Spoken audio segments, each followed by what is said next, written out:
Brains. That's all I got to say. Literally. That was a great call, Brains. Thanks for having you on, mate. And Catch you guys later. no, Joe. Brains, what did you make out of that all today?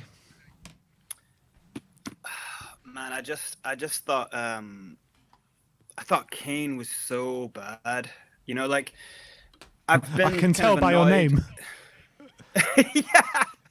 I've been like annoyed by Spurs fans being like, oh, like leave him out, drop him. You know, it's like, well, come on, how do we drop Kane? And then you watch something like that today, and it's like, wow, it's just seriously wow. Like I was watching when we'd get the ball on the wings, and then they wouldn't cross, and I'm like, why won't they cross the ball? So I just started watching Kane, and he was hiding. He was hiding behind and in between two centre backs. He didn't play like a centre forward. And anytime he dropped short to pick up the ball, he had one good pass, which kind of is supposed to be his bread and butter. But like every time he dropped short, he just made things worse for the defence in the midfield. He put like a weird pass, put pressure on the defence. He wasn't good in attack, and he wasn't good in defence. Like this is one of the first times like he had no utility on the park. You know, he had nothing to give to Spurs today at all. You know, when like we're kind of, you know, we're there's no press, but we were like kind of, every time you watch him when they've got the ball at the back, he's slow, methodical jogging, and sometimes he was just standing still. And it's like, this dude, this is the first time I've thought genuinely now, he doesn't want to be at the club. He doesn't want to play with that shirt on. I, at this point, do not want to see Kane in a Spurs shirt again. Like, wow. This is not one of those things where it's like, dude, 9 games, 10 games, give him 11. Look, give him 25 games and he'll win that. You know, this is it. Like, I genuinely think this dude is not going to turn this around from here. Like, I have the way he's moving off the ball, he's got nothing. He's got genuinely nothing. It's really just But you know, Brains, you know, he had a very poor start to the season, right? Last couple of games, he has been getting slightly better. Obviously, last game, goal and assist. Yeah, it was a poor game today, but how have you changed your opinion so quickly on it? It was more just like literally watching him off the ball. And so like even in some of the games where he kind of, I was seeing people saying he was having a stinker, I was kind of like, nah, I can see he's got a genuine intention. When you're a striker and when you're a talisman, you want the ball all the time. So that's why I was like, that's why he's coming deep, because he just wants to get the ball. He wants to have a touch. He wants to get in positions and score. But gradually is just seeing this kind of like the devolvement of his game. Like sometimes when he was doing things that weren't working, he'd add another part of his game. Like, oh, that was kind of cool. That's working. This was nothing today. This was just totally dead. Like, sure, we can't play. Spurs right now cannot play for more than 15, 20 minutes. A good spell for more than 15, 20 minutes. Yeah. You know, dreadful in the first 15, and then we kind of bossed the game for the rest of the first half. You know, in and out for the rest of the first half. But then the second half, everyone's just dead. And so in those moments, that's when you need your best players to kind of go like, all right, let's get someone going. Let's play together. The little triangles and some points of the first half, the little nice triangles internally in the middle of the park. That's it. That's all you have to do, because then they get stressed and then you put a ball through. Boom. And that's it. And that should be Spurs DNA. And that was not Spurs DNA. For 15 minutes, that's our DNA. Can anyone tell me what Spurs DNA is other than that 15 minutes? Our DNA is get the ball to Dion Romero and lump it to Reguilon, just over Reguilon's head, just so he can't get it. Like Romero, like sure he made a couple of rash things, but I thought he was the only player that had just like heart, that had something. And Skip, I would say Skip as well. Skip was definitely Skip in the second half. The way he started, like there was one moment where I just thought he was going to go all the way. He just like going and going, and he kept going, and that's what you want to see. Other than him, and like I felt bad for Højbjerg because he sometimes I just feel like he's getting dragged everywhere. He feels like he's got too much to do. Dyer wasn't bad today. It's just, who makes the decision? At one point, I did see that Kane was making the decisions of who's marking who in set pieces. I don't know if you saw that, but it was like a setting up for a free kick. And Kane was kind of like telling them. He was telling Dyer and Romero who to take. Yeah. And they were just kind of like, yep, yes, sir, you know. And it's like, so then you think, okay, this player he has like this effect on the team, but he's making the the wrong decisions. I mean, on Why is Kane, he marking that guy? Why yeah, is he I don't know. marking I don't know. Antonio? Romero had Antonio on toast today, so I don't know why Kane's picked to mark him. I agree with that. I don't look on Kane. It wasn't a great day for him. That's definitely true. Do I think it was the worst thing I've ever seen? I don't know. Like, he had that header in the first half, didn't he? Which he brought a brilliant save out Fabianski. I thought I thought Tottenham today, though, in general, we just 2-0. really struggled to break through the lines of West Ham whenever they were settled. The only time we were able to hurt West Ham was on a counter-attack or on a transition when we've just nicked the ball. Yeah. That's the only time. And in fact, there was one moment I remember in the game where we were really struggling to break him down, and Skip loses the ball and then wins it back, and then we create a chance. So we literally have to lose the ball and then win it back to create a chance. We actually can't create a chance by keeping the ball. It's like not possible for us. And I actually think for the first 70 minutes, as it was 0-0, I thought the game was there for us. I thought we were fairly in control. West Ham weren't creating anything. Yeah. We were actually looking dangerous on the counter. I was like, okay, this is it for us. But as soon as West Ham got that goal, there is nothing for us to counter-attack. There's no transitions. It relies on us to break him down. And that is where we are dog shit. We can't do it. We just cannot do it. And that was the biggest problem today. I thought I thought we should have had more stoppage time at the end of the first half. Like, do you not remember Ndombele being a snowflake on the ground for 5 minutes and then not wanting to leave the park? Like, where did that time go? Because I felt like we could have got something. If that halftime didn't happen there, I felt like we were really getting something going. We were starting to boss the play, and then just boom, like it's gone. The second half, we just didn't look like scoring at all. It's just.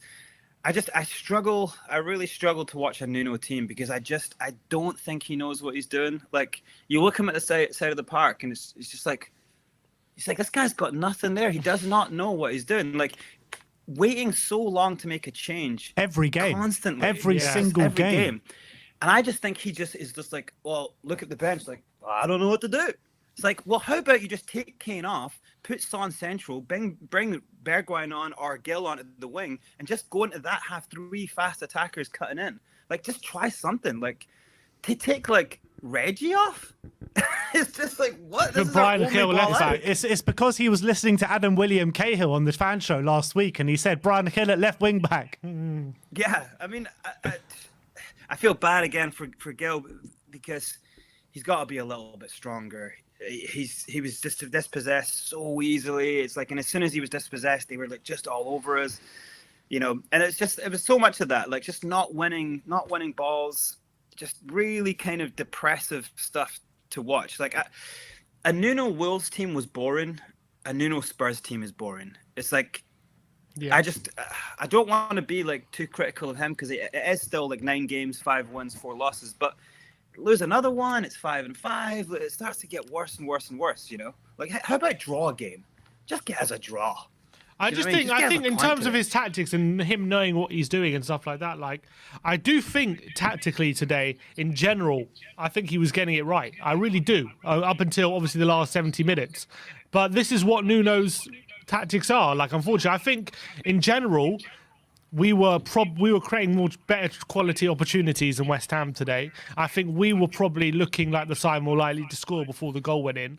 But unfortunately, we are under Nuno. We are not able to break down a settled back foot. We're not able to play through the lines. We're not able to have build-up play, and that is what hurt us. And that's when West Ham is settled, we do look awful and we do look like we don't know what we're doing because we have no plan. But actually, when when the game is open and there's transitions going on, I do think we actually look quite effective at that. But that means that's even worse because that means we got no temperament. We got no balls, no chutzpah, nothing. we've got nothing. Like, if we go down in the second half, turn it off. Like, watch something else. Watch fucking location. Watch some cooking show. There's no point watching from that point. We don't have anything in the second half. Like, I think West Ham were bad today. I don't think West Ham were good at all. I think that's what we're starting to see is that we might be able. We get a result off Aston Villa and we think, oh, Aston Villa just beat Man U, but then Aston Villa kind of get like exposed in 2 games in a row. It's like, oh, actually, Aston Villa's in a bad run. We weren't on a good run. It's hard to see where we fit. I'm looking at us going, I can't see us being more than 10th right now.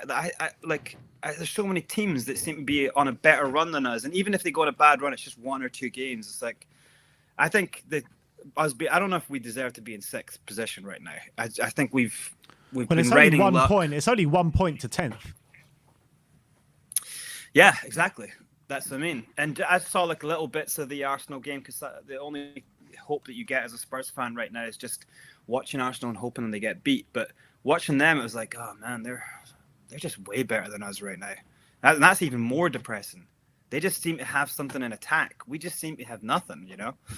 Like, we can't keep going games like losing to teams who are having a bad day. Every team that plays West Ham after they play in Europe beat them. They come to us, we don't even show up. The thing is, you're saying that we don't have anything in attack, but we were getting in good positions today. Ndombele, if he would have put in a good ball there. Half. Kane, if he would have put in a good ball there. You know, we were getting good positions where if we had a bit more quality in the final third, we would have got some goals today. We really would have. But if you had a bit more quality in the final third, we could be top 3, top 1 still. We could be, you know what I mean? What could we be? Yeah. It's like saying last year, if we didn't have Dyer, we got top 4. We do have these players. We won't get rid of them. We don't have anything in backup. You know, we've got a 17-year-old kid as a backup striker. Yeah. Like, I don't understand. Like your point, Ben, about like resting. We didn't take any players to even get a draw midweek, right? To get some sort of respectability out of that shit show. But so we didn't, right? And what did they work on? Because our set pieces today were dreadful. Son couldn't lift the ball. Like, and it looked like they tried to do some little thing, and it was like, is that what you worked on? Is that what you fucking idiots worked on for a week? Like, what did you do? Like, it's just dreadful. Like, that's a rested Spurs team. Son was trying to channel his inner Christian Eriksen from his set pieces today. I feel like every corner he's going for Lucas. I don't want to get too high because I'm just going for the smallest man in the box. There's always a guy in front of them. It's crazy. It's so hard to watch sometimes. But I mean, I love Harry Kane, and it pains me to talk about how bad he's playing, but I'm really struggling. It's more a case of I don't want to see him in a Spurs shirt because I genuinely think he's killing his career, and he's killing his relationship with the fans. He's shitting all over the greatness that he's been. You know, the longer this goes on, where he's just kind of average. You know what I mean? So what would you do for the next game against Man United in terms of Harry Kane? Jesus Christ! Oh, Man United! Oh God! I mean, Man United are kind of a bit of a shit show this season. They are losing 2-0 already inside 20 minutes. Wow. Wow, great. Well, yeah, you know, throw Dr. Tottenham this weekend. No. Dr. Tottenham next weekend. No, I think I would like to try how we played the I can't believe I'm actually saying this, but Bergwijn on Son central and then Lucas on the other side. I would like to try that. Like, something's got to get in Kane that maybe I should try here. Maybe I can't just take my number 10 shirt every week and think I'm going to get to January and my career's not going to be in tatters. Maybe he does need someone to go, yeah, you know what? You're not going to play. Maybe go think about that for a while. Like, actually do something. Like, work in training to get your touch or get your game back into scoring. Because, I mean, what do you guys think? Can we just keep going like this with a super, super average player? I'd put Wilson ahead of him. All the strikers there are in the Premier League right now, like, you'd put so many ahead of him. He's not up to the pace right now. Like, so what do you actually do with this guy? You know, he is obviously he's a legendary player. He's a world-class player, but he doesn't want to do it for Spurs. It seems like he can't get his legs to move. Or maybe his legs have gone. Because it looks like that to me. It looks like he can't run that well. Yeah, it's a difficult one. He's retaining his energy in some of the little pressures. He's kind of holding on to his energy so that he kind of has a whole game in him. Yeah, I think players do that once they, you know, get into their late 20s and stuff. They can't go full pelt like they did in their, you know, early 20s. I don't know. It's a tough one. I don't think he had a good game. I don't think you can drop him right now. I don't think. Because we got nothing. We got nothing to replace him. That's the main reason. Traffic cone up there. Put a Spurs kit on a traffic cone. Just someone keep kicking that around. Hopefully it'll like ricochet and knock the ball in the back end. That's what we're relying on here. Isn't Llorente still looking for a club? It's crazy. It's so weird to watch some of the season and some of the games around the world, like some of the players and some of the strikers all over the world. Because like, how didn't we get any of these guys? There's so many players in good form around the world, and we settled for the same thing that we had. You know, Yeah. Crazy. I wouldn't mind taking the South Korean player from Wolves as a backup striker. That dude looks like he's killing it. Oh, He is killing it. We missed the boat on He that is. one. 4 goals already this season. And he he's got. definitely would have signed to play with Son, I guarantee you that. Yeah. Oh well. Yeah, I wish there was something a lot more positive, but God, when you lose a game to a team that's not playing well, just looks like we don't have a Scooby. That's all I've seen from West Ham fans saying that was our worst performance of the season, but we still won. And that's the most annoying thing. West Ham didn't have a great game, but you felt it with 20 minutes to go. One moment is going to win this game. There's going to be one thing it was on the tenterhooks, and that was it. I felt like Kurt Zuma had a mistake on him. I felt like if Son was just harassing him for the whole game, like staying close and just like constantly putting the ball in and around him, I thought like something could happen there. Like he could own goal or something, you know what I mean? Because he's such a clumsy player, but we just kind of didn't really pressure him that much, you know? Yeah, it's true. But also, why Nuno makes no subs before this 20 minutes to go. And I know all the players were left at home for a week, so fitness is an issue. I don't think fitness is an issue, but I just felt like as the game was waning, we were getting less and less in those openings and transitions we were getting maybe at the beginning of the second half. And maybe we could have done with a bit more creativity, a bit more energy for those final 20 minutes. And even when the goal went in... 20 minutes to go. Try 5 minutes to go. What? He didn't make a sub till. Yeah. He made one on 10 minutes to go. He made one. 5 minutes. That was the first one. Yeah. You sure about that? Yeah, and he brought Bergwijn on the 90th minute, and it was like When did Sub Lo is Celso? Tanguy and Ndombele for Giovanni Lo Celso on the 84th minute. So yeah, there you go. Crazy. And Lo Celso is someone we want to give him some time to like, you know, and some of the kind of responsibility to come in and try be a game winner. You know, it's just and like to leave it so late.